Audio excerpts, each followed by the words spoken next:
your rookie season's with Kobe Bean Bryant. Yeah.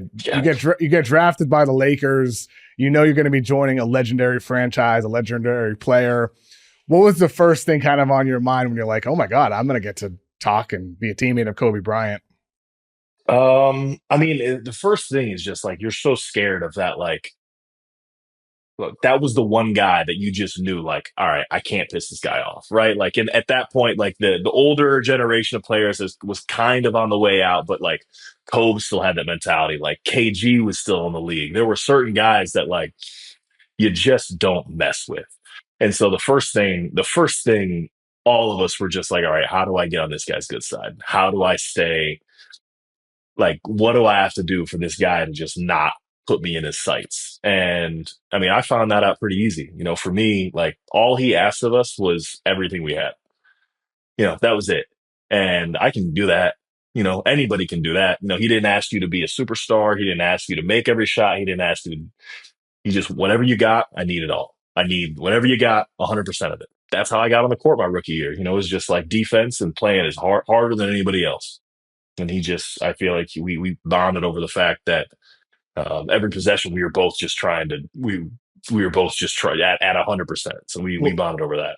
Was there ever an instance that season, whether it involved you or somebody else, where you did see kind of that wrath of Kobe? Like, you're not giving your all. This guy's not messing around. Yeah. Yeah. There was, I mean, one specific time was in Portland. I mean, those Damon CJ teams were tough to beat, you know, and we were a bad team. So we went up to Portland one time and it was it was an embarrassing game. I mean, like it was one of those where like we were down from 30 and down by 30 immediately. We never had a sniffs chance. Like it was over. He didn't play. He didn't play, but he was with us on the trip. And I'll never forget, like B. Scott was talking to us in the locker room afterwards and was just kind of like, you know, hey, like, this is the NBA. There's no easy nights. Like you guys are the easy night right now. Like it's us. We're the easy night. You know, you got to prepare for that. Teams are, you know, just basically reading us the riot act. And, you know, Kobe walks in and it was just one of those where like he walked in and even Byron like just kind of like sat back and turned to look at him like, what do you got for us? You know, I'm ready for my lashing. You know what I mean? Like I'm ready. I'm ready. And you know, it's funny because, you know, I was at that time I was signed to Adidas. So I was wearing I was wearing whatever I was wearing. And, but, you know, there were a few guys that were signed with Nike and were wearing Kobe's. And after that game, he points at it like, just walks in the locker room. We're waiting to say something. He goes, you, pointed at everybody with Kobe's. Take them off, put them in the trash. Leave them here. You're never wearing those again.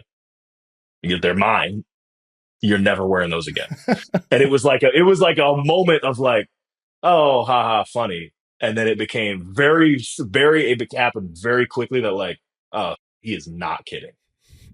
Like he is not kidding. And so like the guys that were wearing them took them off and put them in the trash can. Like did they not wear them again the rest of the season? No. They left them there in Portland in the equipment trash can. Like they were never to be worn again. And what did they wear again the rest of the seasons? Like Nike, like LeBron's, Air Force Ones, even? Like what are the guys wearing? No more Kobe's? Nah, it was the specific shoe they were wearing. Okay. Like tonight, like this was so terrible, flush it. Like these shoes that you guys wore, they like you didn't play hard enough in them, throw them away.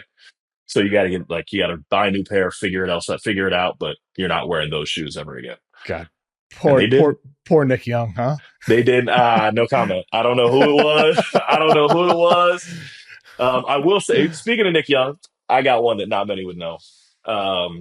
So before the last game and after the last game, Kobe he was just incredible with us as teammates. Like he would sign, if you asked for anything signed, he would just, oh, of course, man, absolutely. And so there was like a line of us after the game, just we had our stuff. That like, hey, could you sign this for me? Can I get a picture? Like, you know, we were all fans at the end of the day, but so I'm standing in line. I got a pair of his shoes that I asked for unsigned. And so I want him to sign those. And I had like a jersey that I had bought. And so I have him sign these things. And it's like, man, thank you so much. It was an honor, like truly a joy of my of my career that I got to do this with you. Thank you for having me. And just told him what I had to tell him. And then after me was Nick Young, who again notoriously signed he was with Adidas, and he would wear Kobe's. He would wear Crazy Eights. And that was the only time Nick was like, "Hey man, can I get you to sign these?" And hand him the Crazy Eights, and Kobe was like, "Man, get these out of my sight," and like put him in the trash can himself. And like it was just such a funny moment because like Nick and him always had that banter back and forth, and you always thought that like, all right, it's the final game, like he'll do, he's just he's not even paying attention to us, he'll sign whatever. But it's like when Nick handed them shoes, it was like, no, he's not like this is who he is. He's not signing. Like I'm not signing them. And it was funny because, like, again, of course, they had some banter back and forth. Nick had a jersey too, and he signed that for him. But it was just like a funny moment of like, oh, this really is your guys' relationship. Like it is a nonstop joke. And so, but no, I've been two separate times in 1 year. He made guys throw shoes away because they weren't fit to be in his presence.